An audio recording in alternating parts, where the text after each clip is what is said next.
another one of them. Okay, and now he is doing that thing though where he's blitzing his moves, which makes me think he's still tilted and perhaps say grave, you know? Yeah, the reality is, of course, it definitely is. But if you tell yourself that it's fine, then it just might be fine. Well, I'm on webcam. I look a little grayscale. Amon and I look like we're completely two different colors, and that's all right. But Yeah. we have something. What is this? It looks like we're from different. Honestly, it looks like the day that they invented color on TV, and they're like, this is what it used to be, and this is what it is now. Amazing what the human race can accomplish. Exactly. But okay, coming back to this position, what is even going on here? Okay, so somehow Sardosh has his knights on very unusual squares at this point in the game. He doesn't recapture with the knight from the rim. He brings in his bishop, which makes sense. He wants to develop, look towards the black king. Hmm. Whose position is better here? Probably Sardosh's because he has his knight on an outpost. Black has a backwards pawn on d6 and an isolated pawn on a6. So a slight advantage for Sardosh, I'd say. Yeah, and not that this is anything intentional by Samay, but the reality is he's a slightly lower rated player than just about everyone he's been competing against today, and as a result, has been playing off the back foot for the majority of his matches, which that's just the way it's going to be when you're a lower rated player sometimes. And the best thing, the skills that Samay has is he's playing all of these positions to the very, very end. And that last one, he didn't quit. He didn't even just keep playing just to play. He was playing on and creating ideas and truly not giving up on the position. And we might need to see that again from Samay here because I do like the opening. And it's quite possible that knight takes f6 and even queen d5. You start to get ideas like bishop f7, queen d5. There's some loose pieces here for Samay.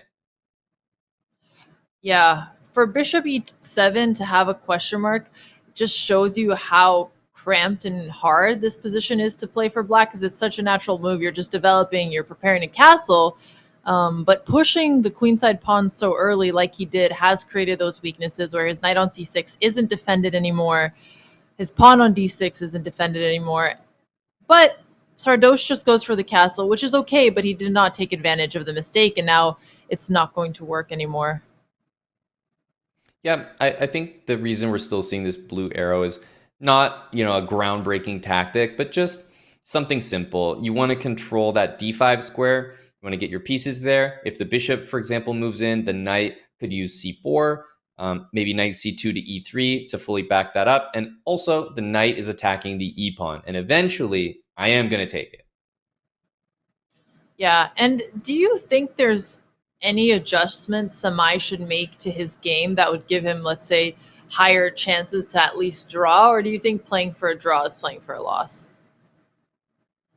No, definitely don't adjust, especially when you're playing a higher rated player. I would say that playing for a draw is something that most, like pretty much unless you're an IM or above, most people can't do.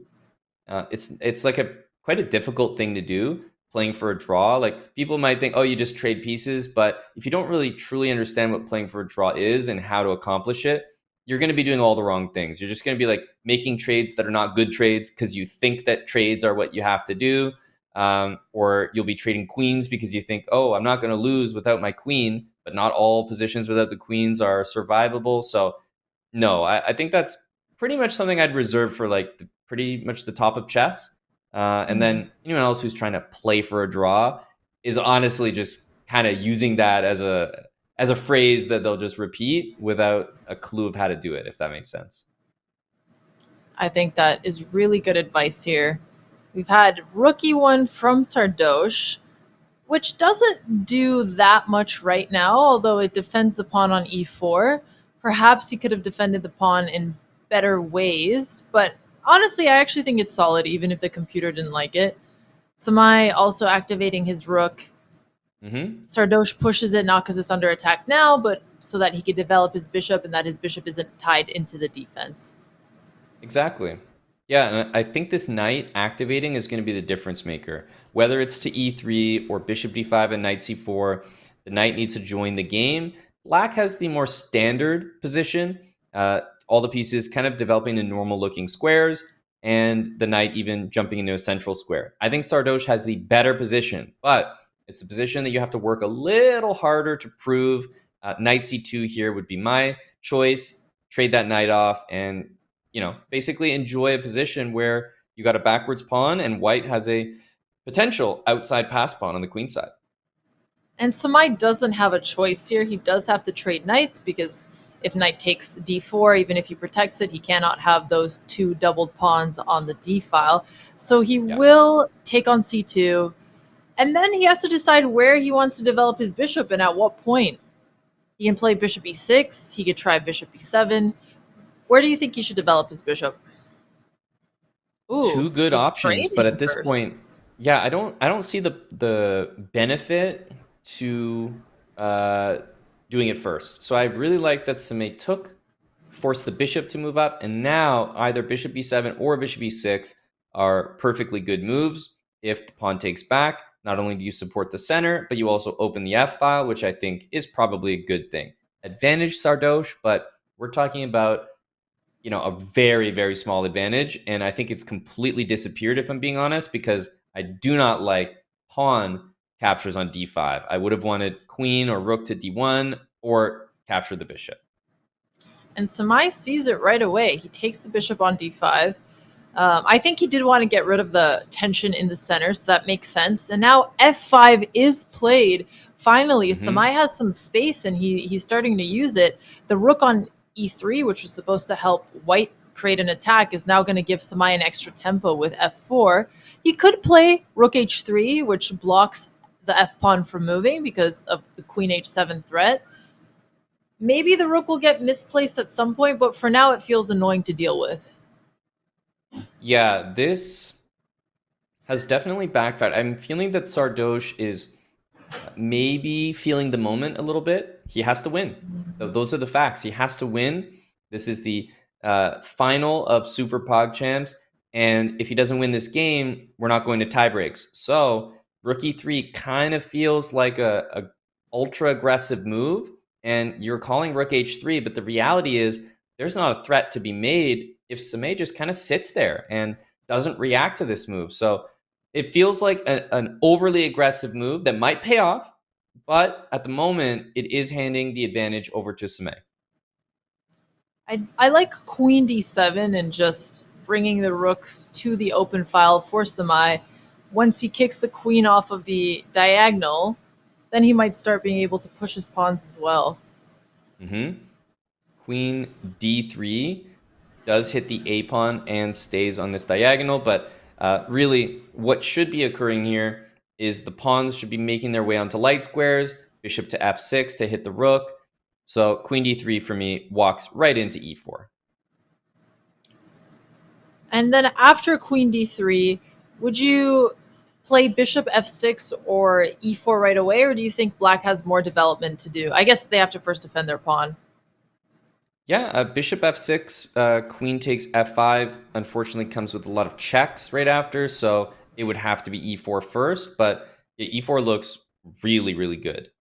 Bishop f6 is another great tempo, so I'm loving e4, bishop f6. Queen c7 has a threat, but probably would have preferred e4 first. But Samay is playing really, really well here. Yep. Sardoche cannot be tempted by that a6 pawn because the c1 bishop is hanging with almost back rank checkmate. I guess the queen can come to f1, but you would still end up losing a full bishop. Yep, exactly And right. then and then bishop b2 or a move like that does allow queen c2. And then Samai would have a huge advantage because he's ready to double his rooks on the open file while white's rook is stuck on h3. Yeah, you're calling it. Queen c2 is well, obviously Queen c1 is the main idea, but Queen c2 is probably the secondary idea. It's just as good. Trading the queens while you're ahead at the moment, one pawn advantage, and it's a really really, oh, it's not even a one pawn advantage, but I'm telling you, it was starting to feel like it for me for a second. I was thinking of e4, not a one pawn advantage, but the computer is representing -1, which is almost like you're up a pawn. Wow. And I see some people in chat saying, "Come on, Sardo, Shalazi." Other people saying, "Samay, Chad's sleeping." It's really good to see fans of both. Yeah, different And different commentary for both. Why don't yeah, we do Sardosh a favor and jump in to his stream in the middle of the game when truly things are undecided and there are some critical decisions to make here to try to keep some intrigue in the position as he needs a win. We don't have to, just a thought, like just came to my head, but now skip it actually. okay, Bishop e3. Question mark from the computer. Queen c3 is an interesting move. Um, yeah, Same idea. he's I We guess want to Sardosh. trade the queens. Yeah, so Sardosh can try to keep his queens on, but he has to play what? Queen d1. Queen f1 looks too weird. At least Queen d1 is supporting Rook c1, Mm-hmm. or honestly either of the moves. Queen d1 maybe has queen h5 in the sights, so probably if I had to pick, I'd play queen d1. And if you keep trying to trade queens like queen c2, then queen h5 looks great. And after h6, I'm telling you, I'm thinking about sacrificing there. Yeah, I wouldn't hesitate. I would take the pawn because it feels like you're winning. At worst case, you get a threefold repetition. Okay, so deep in thought is Sardosh, but I really don't want to hear his thoughts right now. I think we should definitely. I think we should stay here and just guess what he might be thinking instead. Queen f1. This makes sense. Well, Right he saw the decision. main point. It's slightly worse than Queen d1.